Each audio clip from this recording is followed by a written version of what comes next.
नमस्कार. कसे आहात सर्वजण? सर्वांना सर्वप्रथम श्री स्वामी समर्थ. तुम्हाला आजचा दिवस खूप छान आनंदाचा आणि आरोग्यदायी जाऊ. मी वैशाली आणखी एका नवीन व्हिडिओमध्ये तुमचं खूप खूप स्वागत करते. तर ताईंनो, वार आहे बुधवार आणि टायमिंग आहे सकाळचं. तर बुधवारी सकाळी म्हणजे काल होती आषाढी एकादशी. तर तुम्हाला आषाढी एकादशीच्या खूप खूप शुभेच्छा. काल मी कम्युनिटी पोस्ट टाकलेली होती, एक फोटो वगैरे टाकलेले होते. तर त्यामध्ये शुभेच्छा द्यायला म्हणजे तेवढं असं लिहायला मला माझ्याकडे वेळ नव्हता. मंदिरात गेलो आणि तिथे फोटो वगैरे काढले आणि तेवढ्यातच मग तिथेच मी कम्युनिटी पोस्ट टाकलेली होती. तर असं ताईंनो, खूप खूप शुभेच्छा आषाढी एकादशीच्या किंवा तुम्हाला हे आषाढ महिना ही पावसाळा खूप छान मस्त जाऊ देत. तर माझे सकाळचं बघा आवरलेलं आहे, बऱ्यापैकी सगळं झालेलं आहे. चहा पाणी वगैरे दिवसभराची जी काही तयारी आहे ती पण जवळपास थोडीफार झालेली आहे. आवरते आता सकाळचं जे काय आहे ते रुटीन. पारोसं वगैरे निघालं, सगळ्यांच्या अंघोळ्या आहेत त्या सगळ्या झाल्या, घरं झाडली, बाहेरचं पण सगळं असं झाडू मारून घेतला आणि आता देवपूजेला सुरुवात करत आहे. दूध आणलेलं होतं, सकाळचं आमचं चहा-पाणी वगैरे झालं. पण दिवसभर आपल्याला दूध वगैरे लागतं ना, आता उपवास आहे, साबुदाणा खिचडी वगैरे, तर एक्स्ट्राची एक दूध पिशवी आणलेली होती. तर त्यातलं थोडं कच्चं दूध जे आहे ना, ते काढून घेतलं. मला अभिषेक वगैरे घालायचा आहे आता देवांना. तर आता इथे देवपूजा करून घेते. देवपूजा करायला थोडंसं फ्रीज जो आहे ना, तिथलं थोडासा सरकवलेला आहे. म्हणजे मला जेणेकरून व्यवस्थित अशी प्रशस्त जागा पण भेटेल आणि जराशी साफसफाई करायची होती. जसे की टेबल वगैरे थोडासा पुढे मागे सरकवून झाडू वगैरे स्वच्छ मारून घ्यायचा होता. टेबल पुसायचा होता. देवमंदिर पूर्ण असं पुसून घेतलं. त्याचबरोबर चौरंग जो आहे, तो सुद्धा छान पुसून घेतला. आणि आता काय केलेलं आहे, देवमंदिराची जी काही जागा आहे ना, जागा आहे तीच आहे, पण जे काही तोंड आहे ना देवांचं, तर ते पूर्वेकडे केलेलं आहे. घरामध्ये बऱ्याच ताई आल्या, आता आपल्या शेजारच्या ताई वगैरे येतात, तर त्या म्हटल्या, "उत्तरेकडे देवमंदिराचं तोंड होतंय, बरोबर आहे. पण ज्यावेळेस तुम्ही देवपूजा करता, त्यावेळेस तुमचं तोंड आहे ते दक्षिण दिशेला होतं." तर आणि एका ताईची पण कमेंट होती, की "ताई, तू देवांचं तोंड आहे ते पूर्वेकडे कर."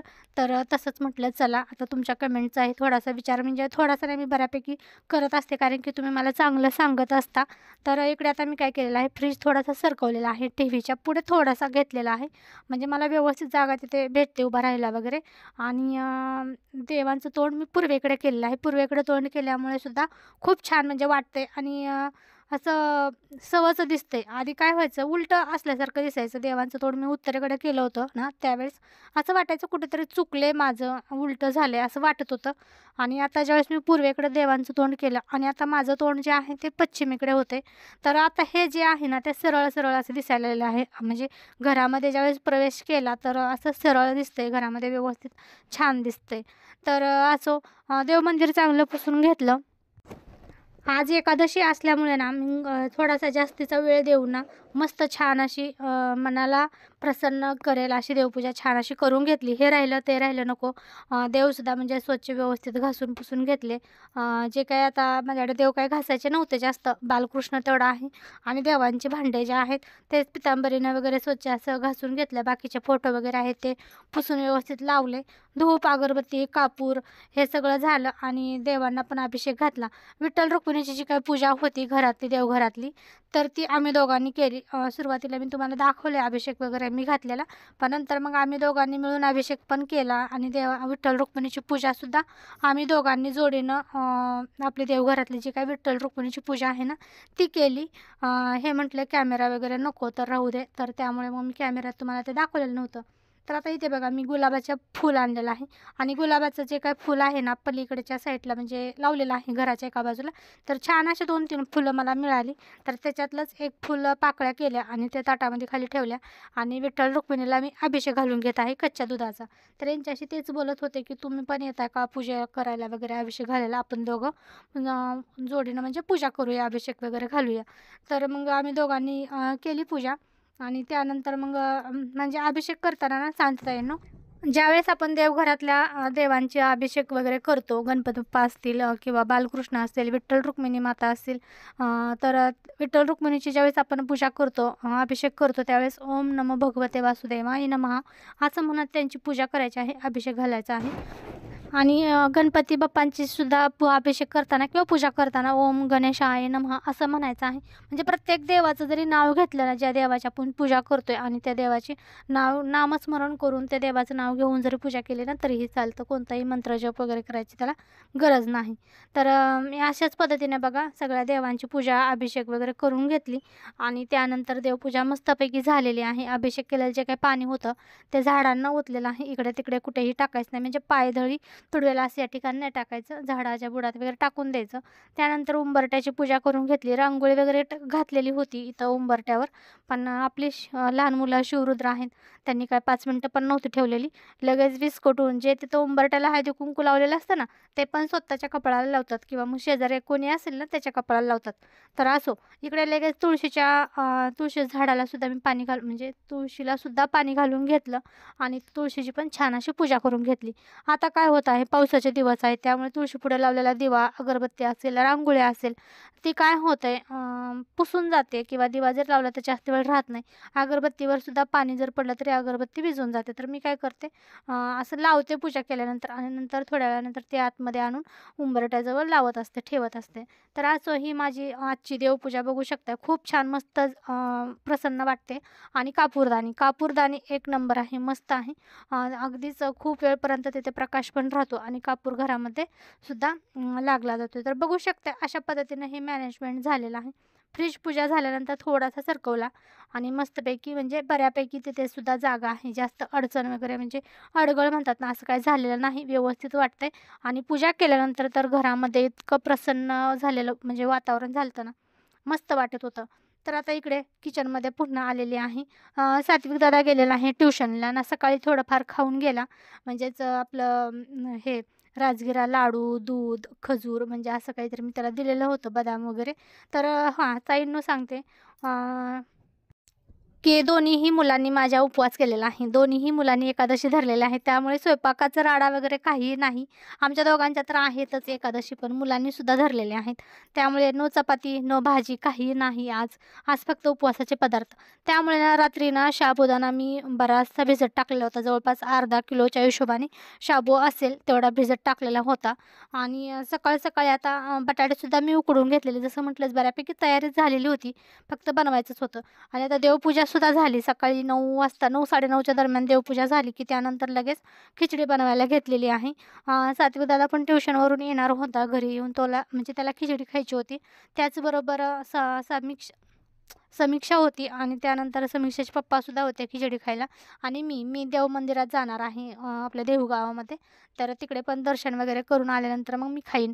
तर तर ह्यांच्या तिघांसाठी तरी मला खिचडी बनवायची होती. म्हणजे नाश्ता मला सकाळ थोडंफार काहीतरी खायला लागतं किंवा सवय आहे घरातल्या सगळ्यांना खायला आणि मुलांना तर मी तशी ठेवू शकत नाही. तर त्यामुळे सकाळी ही 9-10च्या दरम्यान 9:30-10च्या दरम्यान मी ही खिचडी सकाळी बनवून घेतलेली होती. म्हणजे माझी खिचडी 2 टाईम झालेली आहे, 12 वाजता एकदा आणि 10 वाजता एकदा. तर ही सकाळी एक कढई जी आहे ती नाश्त्यासाठी केलेली आहे. उकडून घेतलेले होते बटाटे. सकाळी खूप लवकर असा बटाट्याचा कुकर लावलेला होता आणि ते जास्तच बटाटे शिजलेले होते आणि ते काय केलेलं आहे, साली वगैरे काढून घेतल्या आणि शिजवलेल्या बटाट्याचीच खिचडी केली. ही जी पहिली खिचडी केलेली होती ती ना थोडीशी ओलसर झाली.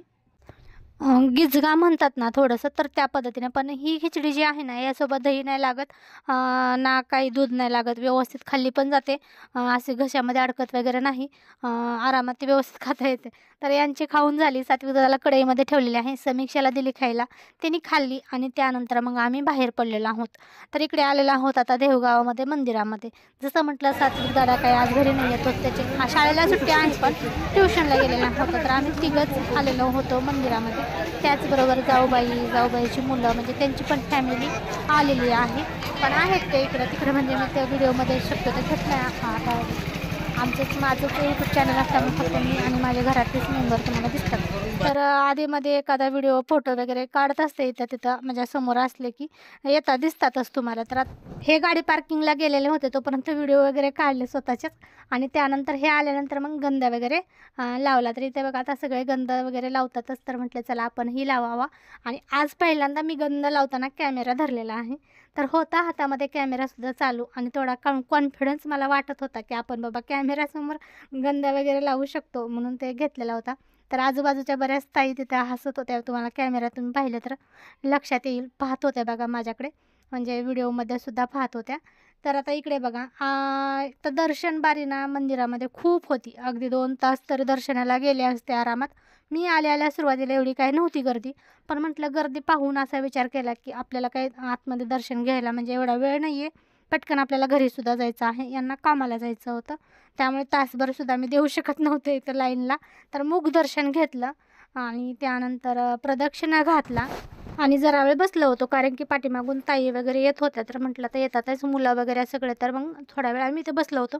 तर बसल्या सगळं तुम्हाला हे देव मंदिर जे आहे ते दाखवत आहे ताईनं. खूप छान मस्त सजवलेलं आहे आणि गर्दीसुद्धा तुम्ही बघू शकता बऱ्यापैकी म्हणजे आहे, वाढलेली आहे आणि वाढत होती गर्दी.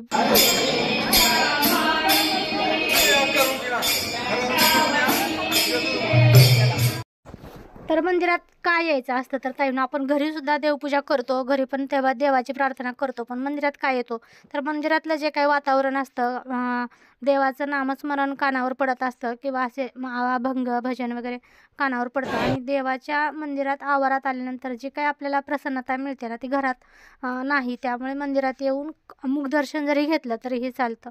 तर आता इथे बघा, जसं म्हटलं उपवासाचे पदार्थ म्हणजे अन्नदान इथं चालू होतं.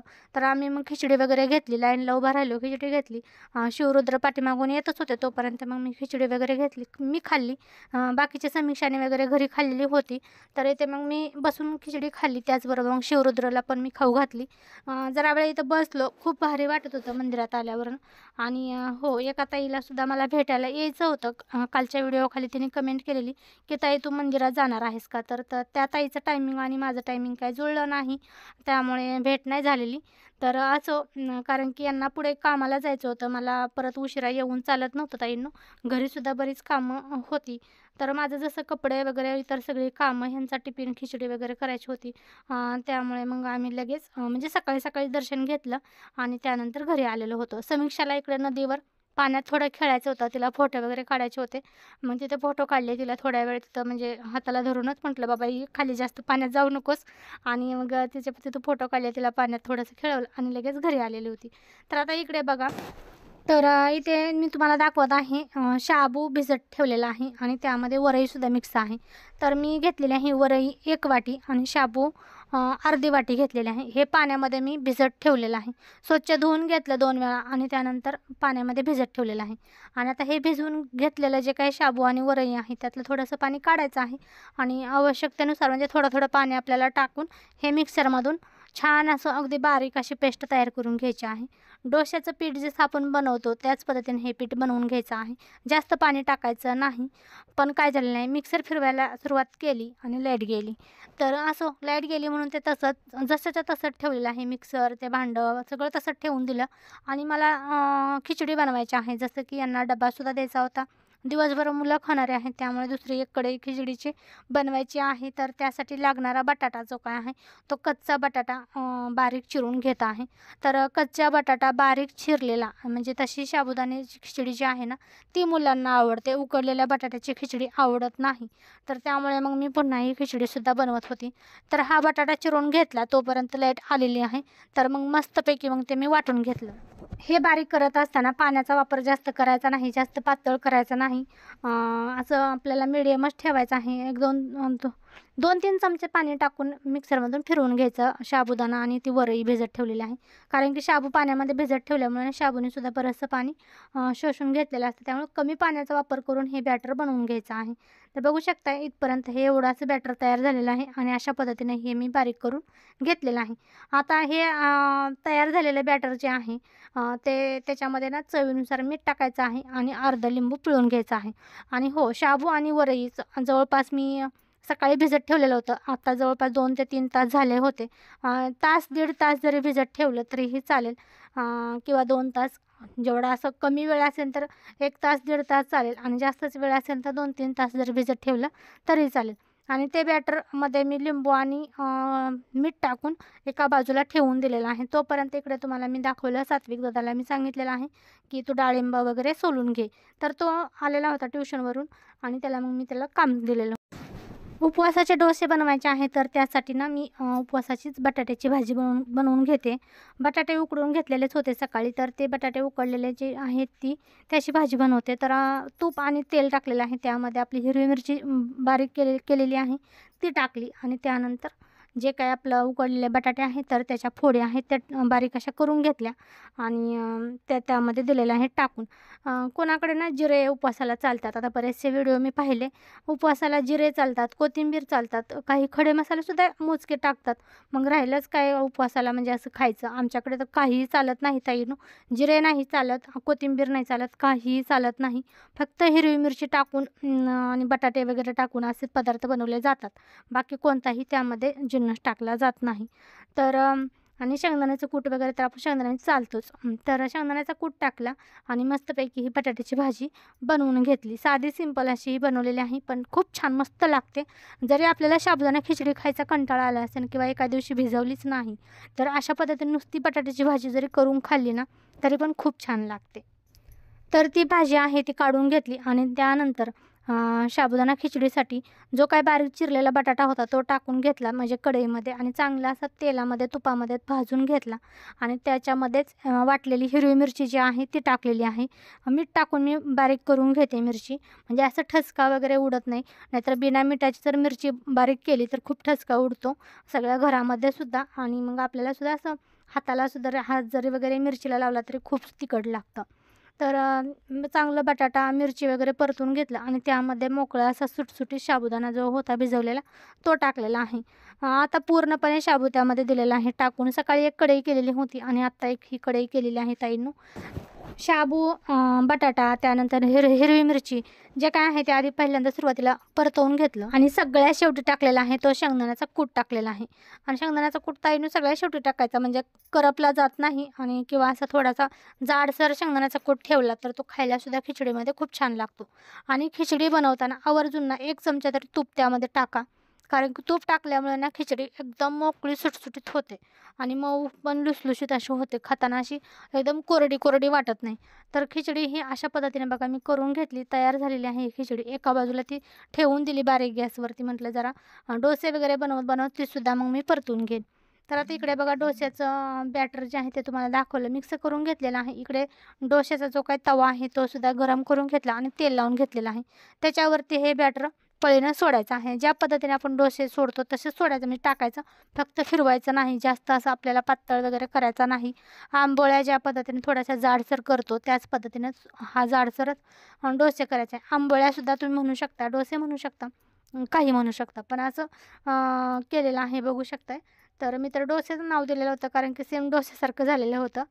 तर अशा पद्धतीनं त्याला भाजून घ्यायचं. तवा असा थोडासा सरकवून इकडून तिकडून एकसारखा जाळसुद्धा लागेल आणि एकसारखा डोसासुद्धा भाजेल. तर थोडासा कडा सुकल्या की म्हणजे निघतो, अजिबात तव्याला चिटकत वगैरे नाही. आणि तुम्ही ही रेसिपी जी मी शेअर केलेली आहे ना, तुम्ही इतर आपल्या उपवासाला म्हणजे आठवडे उपवास जो असतो आपला त्या उपवासाला सुद्धा करून खाल्लं तरीही चालेल. खूप छान मस्त आहे. लहान मुलंसुद्धा आवडीनं खातात. बऱ्याच वेळा एकादशी, संकष्टी चतुर्थी वगैरे आली की मुलं उपवास धरतात. मग त्या मुलांना खिचडी 2 टाईम देणं ते सुद्धा योग्य नाही आहे. तर अशा पद्धतीनं डोसे किंवा बटाट्याची भाजी तुम्ही ती बनवून मुलांना देऊ शकता. म्हणजे पोट भरून सुद्धा जेवण होते किंवा पोट भरलं जाते. तर अशाच पद्धतीने सगळे डोसे मी बनवून घेतले. डोसे मात्र खूप छान एक नंबर झालेले आणि घरामध्ये मुलांनासुद्धा आवडले. तर आणि असेच डोसे मी संध्याकाळी पुन्हा मुलांसाठी केलेले होते. तर असं ताईंनो आजची उपवासाची थाळी तुम्हाला दाखवते. तर कालच फळं मी आणलेली होती. मंगळवारचा बाजार झाला होता, आठवडे बाजार, आणि बाजारातून फळे वगैरे आणलेली होती. म्हणजे सफरचंद, डाळिंब असं बरंच सारं, म्हणजे आपण आठवडे बाजार म्हटलं की काहीतरी फळं त्यातून घेऊनच येत असतो.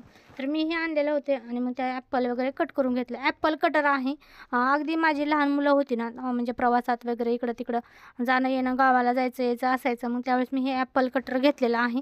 तर ते बरं पडतं, म्हणजे प्रवासात सुद्धा आपल्याला चाकू वगैरे नेण्याची गरज पडत नाही. असं ॲपल कटर असलं की व्यवस्थित असं ते ॲपल कट करून मुलांना देता येतं आहे. किंवा असं घरीसुद्धा बघू शकता, त्याच्यात बिया वगैरे राहत नाही. तो मधला भाग आहे तो अलग निघतो आणि एकदम मस्त अशा फोडी तयार होतात. तर मी 2-3 ॲपल चिरून घेतले, सगळ्यांनी खाल्ले. ॲपल खूप छान मस्त गोड आलेले आहेत बाजारात.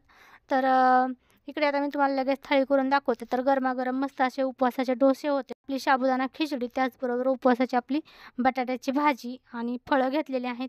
डाळिंब आणि ॲपल आणि त्याचबरोबर खजूर घेतलेले आहे, राजगिरा लाडू आहे. तर अशी होती आषाढी एकादशीची उपवासाची थाळी. तर चला ताईने व्हिडिओचा करते इथंच एंड. तर बाय सर्वांना आणि सर्वांना श्री स्वामी समर्थ.